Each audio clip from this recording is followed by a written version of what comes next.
बर्तन बेचने वाली चिड़िया। दोनों पति पत्नी जंगल के कारखाने में दर्जी का काम किया करते। शाम तक वे कारखाने में सिलाई मशीन चलाया करते थे और रात में घर वापस आ जाते थे। यही थी उनकी जिंदगी, सुबह से शाम तक काम करना और गृहिणी में जिंदगी बितानी है। क्या बात है पिंटू जी, आप इतने परेशान क्यों हैं? टुनटुनी, मेरी माँ मुझे पुकार रही है, जरूर कुछ गड़बड़ है। टुनटुनी, हमें जल्द ही गांव चलना होगा। ठीक है पिंटू जी, हम कल ही गांव चले जाएंगे। अपनी माँ के पास पहुँचते हैं तो उसकी माँ बबली कबूतरी अपनी अंतिम सांसें ले रही थी। माँ, अरे ओ माँ, माँ जगो माँ। मेरे लाल, मेरा बेटा, तू आ गया।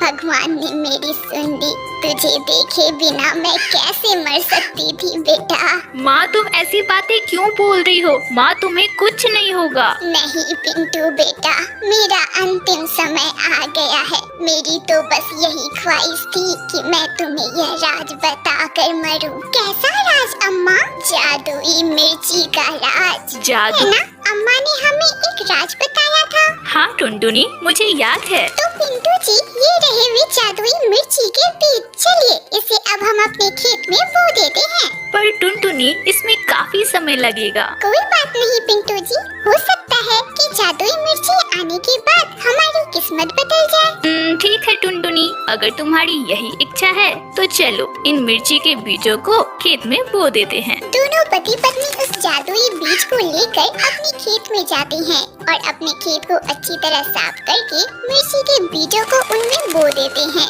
उसके बाद पानी से उसकी सिंचाई करते हैं। इसी तरह कुछ दिन बीत जाते हैं।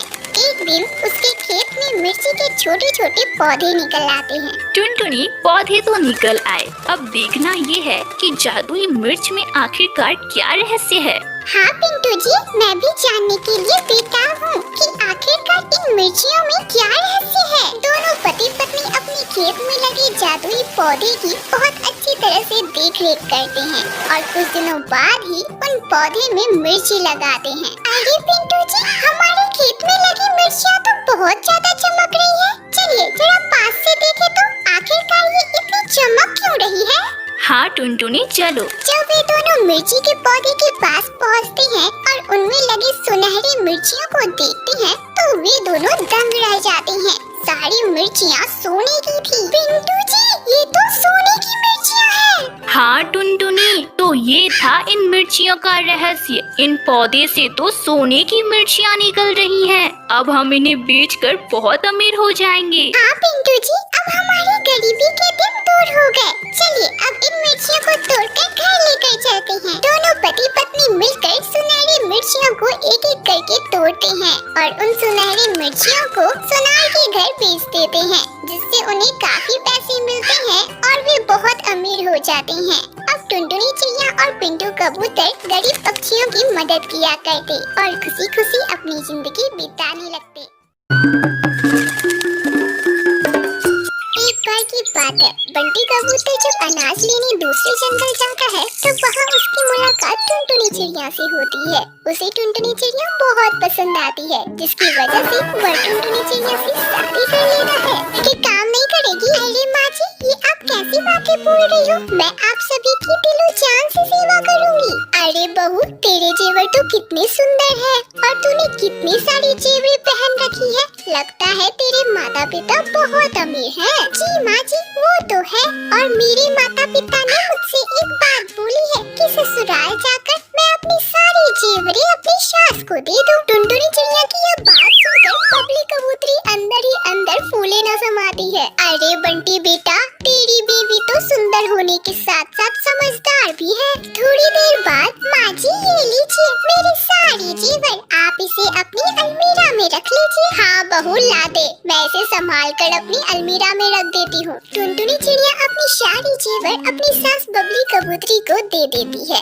अगली सुबह जब बबली कबूतरी सोकर जगती है तो वह देखती है कि उसके गले की सोने की चेन गायब है। अरे टुनटुनी बहू, इधर आ जल्दी। अरे माँ, क्या हुआ? क्यों इतनी सुबह सुबह तू शोर मचा रही है? अरे बेटा, मेरे गले में जो वो 10 तोले की सोने की चेन थी ना, मेरे गले में वो नहीं है। लगता है किसी ने चुरा ली बेटा। अरे माँ जी, आपकी चेन भला कौन चुराया? जाएगा? मुझे लगता है कि आपने उसे खोलकर कहीं रख दिया है और आप भूल गई हो। अरे नहीं नहीं बहू, मैंने जब उसे उतारा ही नहीं तो रखने का सवाल ही पैदा नहीं होता। अच्छा बाजी, अब मुझे याद आया ना, कल आप बाजार गई थी, लगता है किसी चोर ने आपकी चेन चुरा ली। और माँ जी आपको तो पता है ना, भीड़ भड़ाके वाले इलाकों में कितने चोर घूमते हैं। अरे हाँ बहू, मैं तो भूल ही गई थी कि कल मैं बाजार गई थी और मैं सुबह से परेशान हो रही थी कि घर में से चेन कहाँ गायब हो गई। तब बंटी कबूतर अपनी माँ से बोलता है, माँ मैं देख रहा हूँ इधर से तुम बहुत भुलक्कड़ हो गई हो। तुम एक काम करो, घर की सारी चाबियाँ तुम टुनटुनी को दे दो। हाँ बेटा तू सही कह रहा है, मैं अभी सारी चाबियाँ टुनटुनी बहू को दे देती हूँ। बबली कबूतरी घर की सारी चाबियाँ टुनटुनी चिड़िया को दे देती है। माँ जी मैं ये चाबियाँ रखकर क्या करूँगी? माँ जी इसे आप ही रखिए। नहीं नहीं बहू, अब इसे तू ही रख। तू देख रही है ना मेरी याददाश्त कितनी कमजोर होती जा रही है। ऐसे ही कुछ महीने बीत जाते हैं। अब टुनटुनी चिड़िया पूरे घर पर अपना विश्वास जमा चुकी थी। ऐसे ही एक दिन जब बंटी कबूतर अनाज बेचने के लिए अनाज की बोरी लेने जाता है तो देखता है कि घर में एक भी अनाज की बोरी नहीं है। तब वह अपनी माँ बबली कबूतरी के पास जाता है और उससे पूछता है, माँ आपने अनाज की बोरियाँ देखी है क्या? नहीं नहीं बेटा, मैंने नहीं देखा। तो टुनटुनी बहू से पूछ ले, शायद उसी ने कहीं बोरी रख दी हो। अरे नहीं माँ, टुनटुनी को भी नहीं पता। तभी वहाँ टुनटुनी चिड़िया आती है। बंटी जी घर की सारी अनाज खत्म हो गई है और आज ही मुझे शॉपिंग करने जाना था। देखो ना बंटी जी, घर में एक भी अनाज नहीं है और आपकी अनाज की बोरियाँ भी गुम हो गई है। अरे टुनटुनी, सारे जेवर गायब है, किसी ने चुरा ली है। माँ ये टुनटुनी का काम है, उसने अनाज बैंक से मेरे सारे अनाज खाली कर दिए हैं। माँ अभी मैं जा रहा हूँ पुलिस स्टेशन उसकी रिपोर्ट लिखाने। बंटी कबूतर जल्दी से पुलिस स्टेशन जाता है। तभी वहाँ पर इंस्पेक्टर कालू कौवा मौजूद था। तब बंटी कबूतर उसे अपनी लुटेरी दुल्हन के बारे में सारी बातें बताता है और कुछ दिनों बाद ही लुटेरी दुल्हन कबूतर अपनी बेटी को वापस घर लेकर आते हैं और फिर लकड़ी का घर बनाने लगते हैं। कुछ ही देर में उनका एक बहुत ही सुंदर लकड़ी का घर बनकर तैयार हो जाता है। अरे बंटी जी, यह घर तो बहुत सुंदर बना है।